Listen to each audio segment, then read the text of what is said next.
ಎಲ್ಲರಿಗೂ ನಮಸ್ಕಾರಗಳು. ಇಂದಿನ ವಿಡಿಯೋದಲ್ಲಿ ನಾವು ವಾಯು ಮಾಲಿನ್ಯವನ್ನು ಕುರಿತು ಪ್ರಬಂಧವನ್ನು ತಿಳಿಯೋಣ ಮಕ್ಕಳೇ. ಪೀಠಿಕೆ: ನಿಸರ್ಗವು ನಮಗೆ ನೀಡಿದ ಅಮೂಲ್ಯವಾದ ಕೊಡುಗೆಗಳಲ್ಲಿ ಗಾಳಿಯೂ ಒಂದು. ಜೀವಿಗಳು ಬದುಕಲು ಶುದ್ಧವಾದ ಗಾಳಿ ಅತ್ಯಗತ್ಯ. ಆದರೆ ಇಂದಿನ ಆಧುನಿಕ ಯುಗದಲ್ಲಿ ಮಾನವನ ಹಸ್ತಕ್ಷೇಪ ಮತ್ತು ಕೈಗಾರಿಕರಣಗಳಿಂದಾಗಿ ಗಾಳಿಯು ಕಲುಷಿತಗೊಳ್ಳುತ್ತಿದೆ. ವಾಯುಮಂಡಲದಲ್ಲಿ ಹಾನಿಕಾರಕ ಅನಿಲಗಳು, ಧೂಳು, ಹೊಗೆ ಸೇರಿಕೊಳ್ಳುವುದನ್ನೇ ನಾವು ವಾಯುಮಾಲಿನ್ಯ ಎನ್ನುತ್ತೇವೆ. ವಿವರಣೆ: ವಾಯುಮಾಲಿನ್ಯಕ್ಕೆ ಅನೇಕ ನೈಸರ್ಗಿಕ ಮತ್ತು ಮಾನವ ನಿರ್ಮಿತ ಕಾರಣಗಳಿವೆ. ಮೊದಲನೇ ಕಾರಣ ವಾಹನಗಳ ಹೊಗೆ. ರಸ್ತೆಗಳಲ್ಲಿ ಓಡಾಡುವ ಕಾರು, ಬಸ್ ಮತ್ತು ಲಾರಿಗಳು ಬಿಡುವ ವಿಷಕಾರಿ ಇಂಗಾಲದ ಮೊನಾಕ್ಸೈಡ್ ಗಾಳಿಯನ್ನು ಅಶುದ್ಧಗೊಳಿಸುತ್ತದೆ. ನಂತರ ಕೈಗಾರಿಕೆಗಳು. ಕಾರ್ಖಾನೆಗಳಿಂದ ಹೊರಬರುವ ರಾಸಾಯನಿಕ ಹೊಗೆ ಮತ್ತು ಅನಿಲಗಳು ವಾಯುಮಾಲಿನ್ಯದ ಪ್ರಮುಖ ಮೂಲಗಳಾಗಿವೆ. ಅರಣ್ಯನಾಶ. ಮರಗಳನ್ನು ಕಡಿಯುವುದರಿಂದ ಗಾಳಿಯಲ್ಲಿ ಇಂಗಾಲದ ಡೈಆಕ್ಸೈಡ್ ಪ್ರಮಾಣ ಹೆಚ್ಚಾಗಿ ಆಮ್ಲಜನಕದ ಪ್ರಮಾಣ ಕಡಿಮೆಯಾಗುತ್ತಿದೆ. ತ್ಯಾಜ್ಯ ಸುಡುವುದು. ಪ್ಲಾಸ್ಟಿಕ್ ಮತ್ತು ಇತರ ಕಸವನ್ನು ಸುಡುವುದರಿಂದ ಅಪಾಯಕಾರಿ ರಾಸಾಯನಿಕಗಳು ಗಾಳಿಯನ್ನು ಸೇರುತ್ತವೆ. ನಂತರ ಕೃಷಿ ಚಟುವಟಿಕೆಗಳು.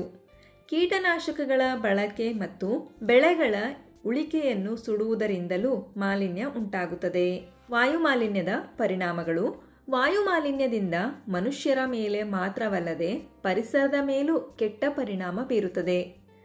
ಆರೋಗ್ಯ ಸಮಸ್ಯೆಗಳು. ಅಸ್ತಮಾ, ಶ್ವಾಸಕೋಶದ ಕ್ಯಾನ್ಸರ್, ಹೃದಯ ಸಂಬಂಧಿ ಕಾಯಿಲೆಗಳು ಮತ್ತು ಉಸಿರಾಟದ ತೊಂದರೆಗಳು ಕಾಣಿಸಿಕೊಳ್ಳುತ್ತವೆ. ಜಾಗತಿಕ ತಾಪಮಾನ. ಗಾಳಿಯಲ್ಲಿ ಹಸಿರುಮನೆ ಅನಿಲಗಳು ಹೆಚ್ಚಾಗುವುದರಿಂದ ಭೂಮಿಯ ತಾಪಮಾನ ಏರುತ್ತಿದೆ. ಆಮ್ಲಮಳೆ. ವಿಷಕಾರಿ ಅನಿಲಗಳು ಮಳೆಹನಿಯೊಂದಿಗೆ ಬೆರೆತು ಆಮ್ಲಮಳೆಯಾಗಿ ಸುರಿಯುತ್ತದೆ. ಇದು ಕೃಷಿ ಮತ್ತು ಕಟ್ಟಡಗಳಿಗೆ ಹಾನಿಕಾರಕ. ಓಝೋನ್ ಪದರದ ಸವಕಳಿ. ವಾಯುಮಾಲಿನ್ಯದಿಂದ ಸೂರ್ಯನ ನೇರಳಾತೀತ ಕಿರಣಗಳಿಂದ ನಮ್ಮನ್ನು ರಕ್ಷಿಸುವ ಓಝೋನ್ ಪದರವು ನಾಶವಾಗುತ್ತಿದೆ.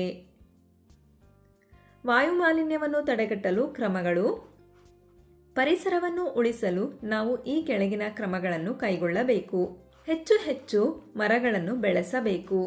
ಖಾಸಗಿ ವಾಹನಗಳ ಬದಲಿಗೆ ಸಾರ್ವಜನಿಕ ಸಾರಿಗೆಯನ್ನು ಬಳಸಬೇಕು. ಸೌರಶಕ್ತಿ ಮತ್ತು ಗಾಳಿಶಕ್ತಿಯಂತಹ ನವೀಕರಿಸಬಹುದಾದ ಇಂಧನಗಳ ಬಳಕೆಯನ್ನು ಹೆಚ್ಚಿಸಬೇಕು. ಕಾರ್ಖಾನೆಗಳಲ್ಲಿ ಹೊಗೆಯನ್ನು ಶುದ್ಧೀಕರಿಸುವ ತಂತ್ರಜ್ಞಾನವನ್ನು ಅಳವಡಿಸಬೇಕು. ಪ್ಲಾಸ್ಟಿಕ್ ಸುಡುವುದನ್ನು ನಿಲ್ಲಿಸಿ ತ್ಯಾಜ್ಯವನ್ನು ಸಮರ್ಪಕವಾಗಿ ನಿರ್ವಹಿಸಬೇಕು.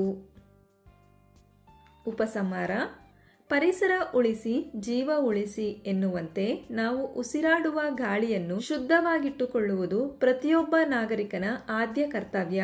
ಮುಂದಿನ ಪೀಳಿಗೆಗೆ ಆರೋಗ್ಯಕರ ಪರಿಸರವನ್ನು ಬಿಟ್ಟುಕೊಡಲು ಇಂದೇ ಮಾಲಿನ್ಯವನ್ನು ತಡೆಗಟ್ಟಲು ಪಣ ತೊಡೋಣ. ನಮ್ಮ ವಿಡಿಯೋ ಇಷ್ಟವಾದಲ್ಲಿ ಪ್ಲೀಸ್ ಸಬ್ಸ್ಕ್ರೈಬ್ ಮಾಡಿ, ಲೈಕ್ ಮಾಡಿ, ಶೇರ್ ಮಾಡಿ, ಪ್ರೋತ್ಸಾಹಿಸಿ.